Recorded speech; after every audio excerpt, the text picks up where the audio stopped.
Welcome to KXAN News Today. Here are your Wednesday morning headlines. The State Board of Education is meeting today. It's going to talk about a curriculum bill that aims to provide teachers with some new resources and instructional materials in line with state standards. Also, a law that is designed to keep sexually explicit books out of public school libraries. That law currently awaiting an appeals court decision. The Austin Fire Department is holding their 19th annual senior holiday lunch today. The event was founded by retired Austin firefighter Tim LaFuente. LaFuente, who not only organizes the event every year, cooks all the food himself. It's at the Conley Guerrero Activity Center at 11:30 this morning. That's a big job. And the Salvation Army is kicking off the distribution of angel tree gifts this morning. These gifts are going to 7,000 Central Texas children in need of Christmas assistance this year. So the giving is underway. That's yes, great to see. Yeah, we have meteorologist Kristen Curry here with us as a chilly and potentially damp day has arrived. Here we go. Here we go. Yeah, day 1 of 3 rain chances here. So let's get started with a look at what's happening outside. Clouds and radar indicating some light rain trying to get in from the south. I'm expecting this to spread out a little bit more once we get closer to sunrise, but the clouds not going to go anywhere today. Cloudy through start, middle and finish here, and that's really going to affect our temperatures. But that starts this morning in maybe an opposite way than you might think. It's warmer out there compared to yesterday and the day prior. In fact, we're still sitting at 52 degrees outside Lockhart here. This is our Kreitz Market camera there down in Caldwell County. Cloudy skies and milder temperatures to start. The warm up here is a good 10 to 20 degrees. That's the difference between right now and 24 hours ago. Seeing far less of the 30s on the map and way more of those 50s. It's widespread 50s walking out the door this morning. But the clouds will limit the warm up later today, only expecting to reach 57. So clearly, if we're sitting at those low 50s right now, we won't go far. Not expecting a whole lot of sunshine, but that scattered light rain is just the beginning. Rain chances today at about 30 to 40%. They briefly get put on hold for most of us tomorrow, and then still the main event expected on Friday. Widespread heavy rain possible, good soaking expected here in Central Texas. We'll talk a little bit more about the timing and potential totals in your first warning forecast. Thank you, Kristen. It has been a week since a gunman went on a shooting spree here in Central Texas, taking 6 lives. Austin police say he killed his parents first in San Antonio, then 4 others in Austin. APD released pictures of 2 more of the victims, Catherine Short and her daughter Lauren. And for the first time since the shooting, Austin police say they are now in the middle of reviewing how they warn people about a situation like that. And KXAN Sarah Al-Sheikh explains why police and Austin ISD leaders say they decided against sending out a description of that gunman to the public. This is the most murders committed in Austin by any one individual since 1991. For 8 hours, the Austin Police Department says Shane James went on a shooting spree throughout Austin. He killed 6 people and injured 3 others. He had basically dumped the vehicle and walked within a mile or 2 of that area to commit each double homicide. These are the faces of those lives lost, including a young mom, another mother and daughter, and even James's own parents. Emmanuel Potbaugh, age 32.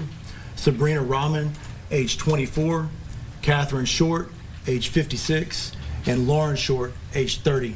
Phyllis James, age 55, and Shane James, senior, age 56. According to APD, James started his shooting spree at Northeast Early College High School, where he shot an AISD officer in both legs. Law enforcement says they had images and videos of what happened at that time. The suspect was captured on AISD surveillance cameras entering the parking lot. Witness cell phone video that was provided to investigators later on showed that at approximately 10:40, the subject was seen running after firing the shots at Sergeant Barnes. And yet there was no alert sent out to warn about a suspected shooter on the run. It's something the husband of one of the victims, Sabrina Rahman, called into question in a recent interview with KXAN. We seen one message, my wife wouldn't go out. I would still have a wife, my son would still have a mom. But detectives and the chief of police say they simply didn't have enough clear evidence at the time to do that. The video wasn't of enough substance to where we had a license plate to provide to anybody, and the actual depiction of the suspect was from the back. There's no face. For a majority of that day, officials say they were working off of different descriptions of the suspect, and what they did have did not meet the threshold to put out a blue or active shooter alert. There was no indication based on the information and intelligence that we had at the time the incidents were unfolding that they were related. It wasn't until the early evening when detectives received additional surveillance video from the Shadywood homicides. They say they were about to put out information to the public, but they received word about the mother and daughter killed on Austral Loop and the car chase with the shooter and detectives that followed. Resources were diverted to take care of that incident. The chief says ultimately law enforcement did the best with the information they had, but she mentioned they are reviewing their process of issuing these alerts in the future. Since this incident has occurred, we have already had meetings with Travis County Sheriff's Office, also with Chief Sneed, on working with, collaborating on how, if there is something to put out, which is the appropriate entity at what time. Sarah Alsheh, KXAN News. Police also said there are several hours unaccounted for. What James did during the time between the shootings on Shadywood Drive and then what happened at Slaughter Lane is unknown. When officers found James, they say he did not have a phone on him. Detectives also said James bought the gun he used in July 2022 from a private seller. The seller told police that James showed appropriate identification during his purchase.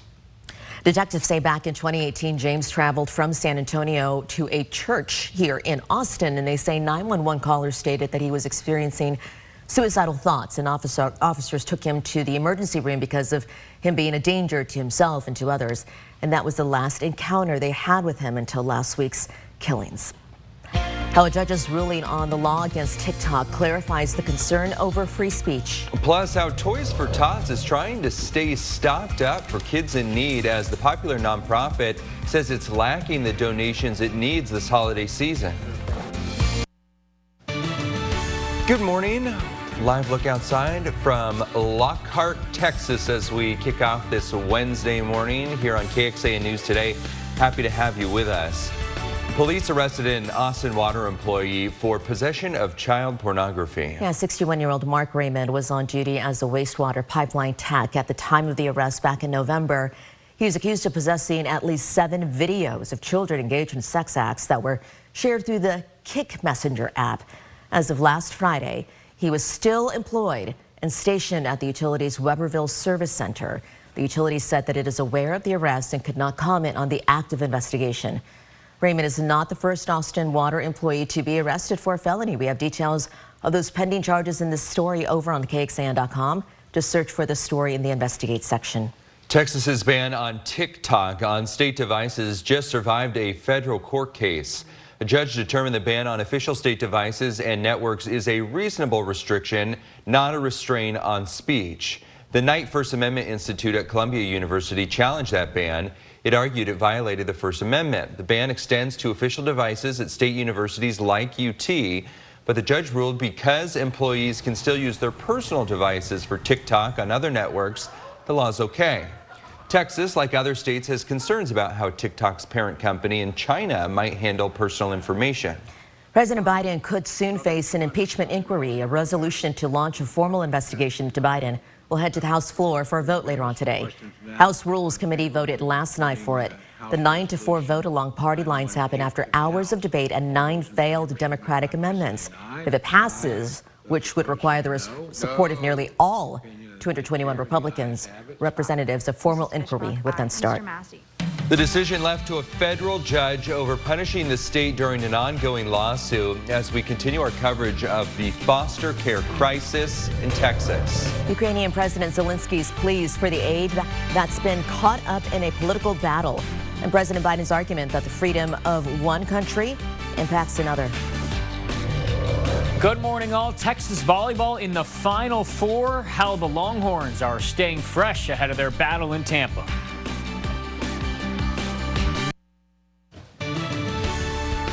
Good morning. That is the trail end of the train that is rolling by there in Lockhart this morning. The crossing gate still down.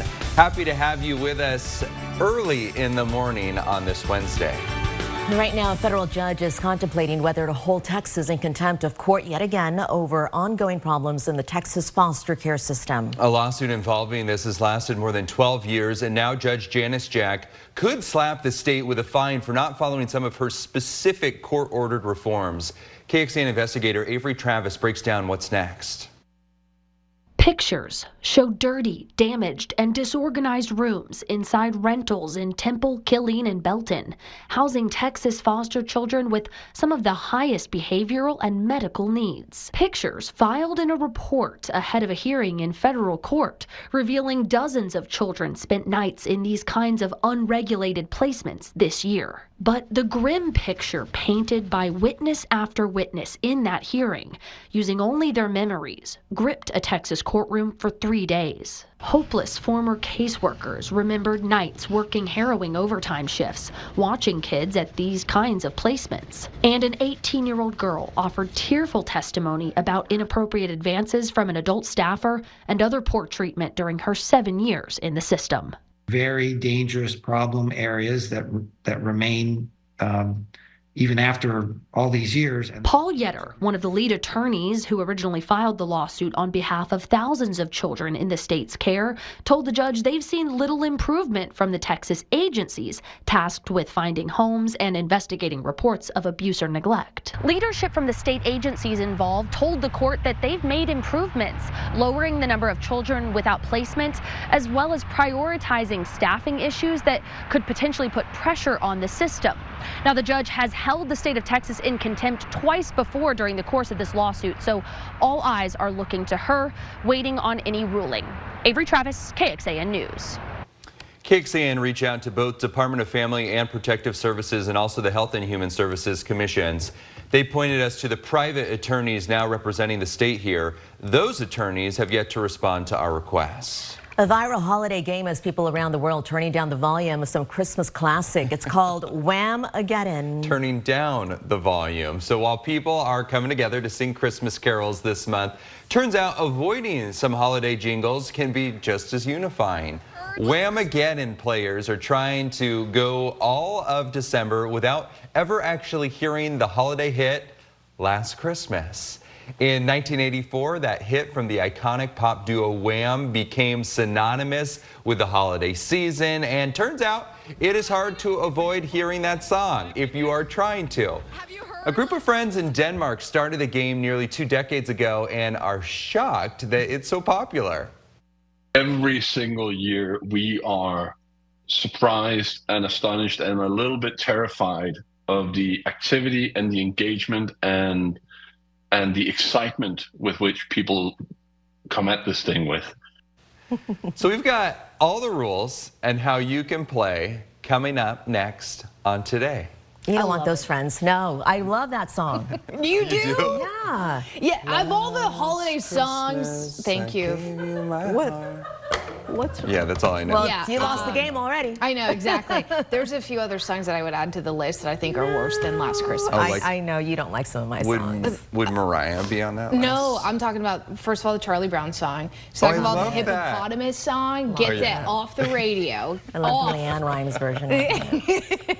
All right, let me show you what's going on this morning. Whether you are in the holiday spirit or not, that you're getting in the car and about to listen to some of those holiday tunes, you might be met with a few raindrops on your car ride to work or school. Believe it or not, today is day 1 of 3 days of rain chances. This is just kind of the precursor to the main event that's still expected on Friday. But hey, we'll take it. We need rain no matter what day it falls. We love to see it. We've got some of those light spots of sprinkles coming in from the south, but those will probably expand in both coverage and maybe a touch in intensity. We're not expecting heavy rain, but we'll likely get a few more raindrops falling from the sky here, getting closer to sunrise. Temperature-wise, this looks good. I mean, these temperatures in the 50s, much warmer And the freezing cold temperatures we were talking about 2 days ago, right? So the cloud cover helps keep those lows a little bit warmer than normal, but they work against us in the afternoon. We are not talking any sort of substantial warm up today, only looking at a high of 57.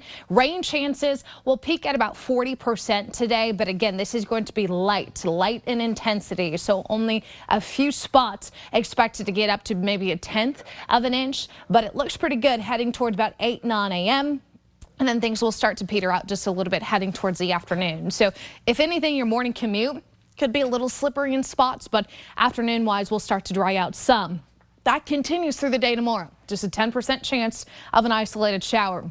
Then Friday will be the day that we're likely to see some more soaking rainfall. So anything that falls today is likely to be light, clearly, but once we get after this main event Friday and into Saturday, that's when those rainfall totals should be much higher. Anywhere from about a 1/2 inch to 1.5 inches is what we're still forecasting here. Models have trended down some with the rainfall, so that also corresponds to a lesser flood risk on Friday. We love to see that, but not talking severe weather, not talking widespread flooding. This is just a good soaking rainfall event expected on Friday. We're just getting a little appetizer today. Cloudy skies, 40% chance of light scattered rain, highs in the 50s.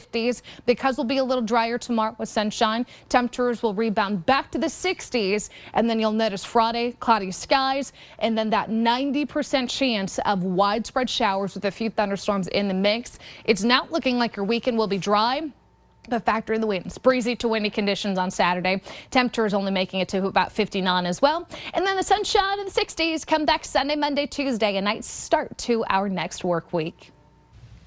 Krista, thank you. New video of last Friday's street takeovers that led to at least 3 arrests. A KXAN viewer sent this video to us showing people blocking off streets in the middle of downtown Austin.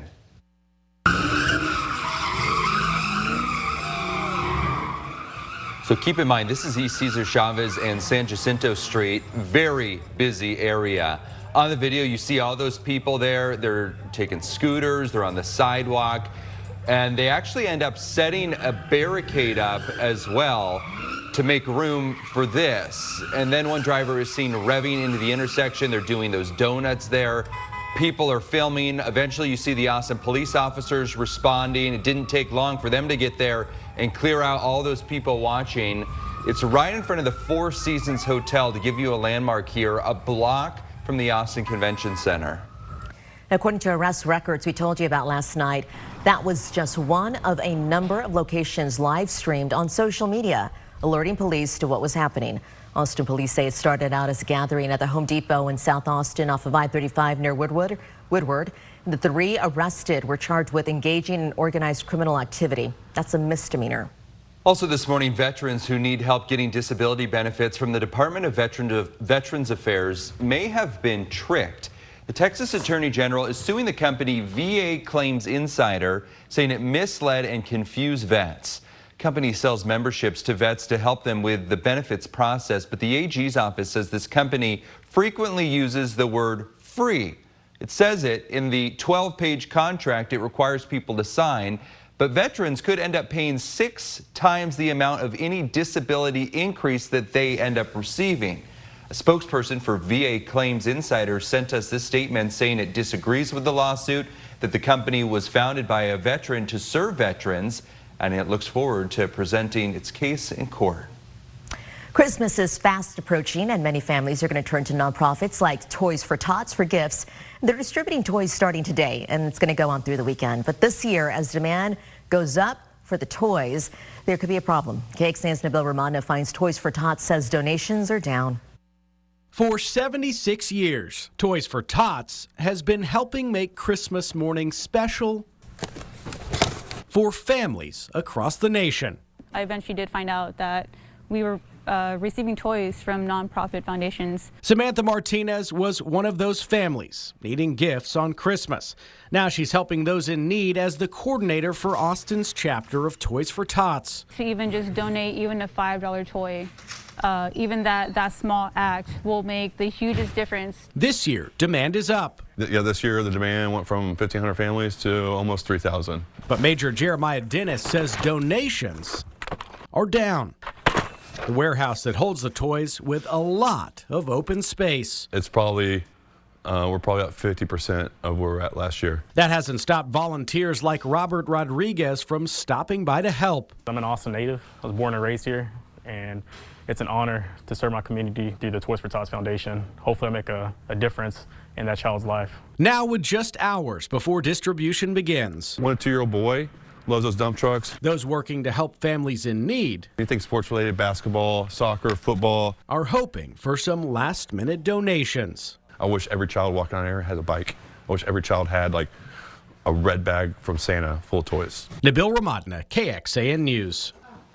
Well, the U.S. Marine Corps Reserve puts on Toys for Tots, and organizers tell us that they really need toys for 10 to 12-year-olds and toddlers. And if you would like to help, they would love your donation. We have more information on our website, KXAN.com. Looking in depth, toy maker Hasbro says it is cutting about 1,100 jobs due to a slowdown in sales, and that's about 20% of its workforce. In a memo sent to employees, the company said that move is on top of the 800 jobs cut so far this year. AP News is reporting the slowdown is partly because of many parents splurging on toys to keep their kids busy during the COVID-19 lockdown, leading to lower demand last holiday season. And toy sales in the U.S. were down 8% from January through August, based on Circana's most recent data. This is KXAN Sports, brought to you by Thomas J. Henry. Good morning, all. Texas football head coach Steve Sarkisian has said how they're just trying to be like a number of other Longhorn programs competing for national championships. Now in the Final Four, they may have been taking notes from Texas volleyball. The reigning national champs are, yes, in yet another Final Four. Not as much time off for Jared Elliott's crew as Sark's crew has. They beat Stanford Saturday. Now they're going to play Wisconsin tomorrow evening for a spot in the national championship game. Hey, I listened to a podcast a day ago about sleep. I think Jared Elliott was listening to that same one. The big key is just getting them a good nap. You know, their routines are they like a good nap. So hopefully we can get a good nap, probably from 2 to 5, and so it should be a normal process. And when you walk into that arena, all the adrenaline takes over, right? It's more keeping them calm in that situation. So the nice thing is when you're in college, you can nap for a couple hours. When you're our age, you're hoping for 20 minutes. More worried about my mental state than their mental state. By the way, when he says our age, that was Roger that asked the question, not I. Texas has to wait as far as football for their bowl game. A long time, a bit quicker for the Bobcats of Texas State, and a much shorter trip for G.J. Kinney's squad. Bobcats to face Rice in the Serve Pro First Responder Bowl. What a season for Texas State. Started with that upset win over Baylor. Then they did have some ups and downs during the regular season, but fought their way to 7 wins and clinching a spot in their first bowl game as a program. And Coach does know how much this season can change everything. You know, just because we have proof of it now, and, you know, now we're a program on the rise. There was a lot of question marks year one. We were kind of selling a dream. Now they can really see it. And, you know, I think we have a lot coming back next year. And I think, you know, this program's headed to new heights. And I really believe we can do something really special next year. Still the focus on that First Responder Bowl against Rice. That win would get them to 8. Could be a milestone for this Bobcat program. That's it for sports. We'll send it back to you. Thank you, Noah. For those listening on the KXAN Today podcast, thank you for joining us. Here's what else we're tracking for you today at 5. Affordable housing for teachers. The Central Texas School District that has approved a plan to help out its educators. Coming up.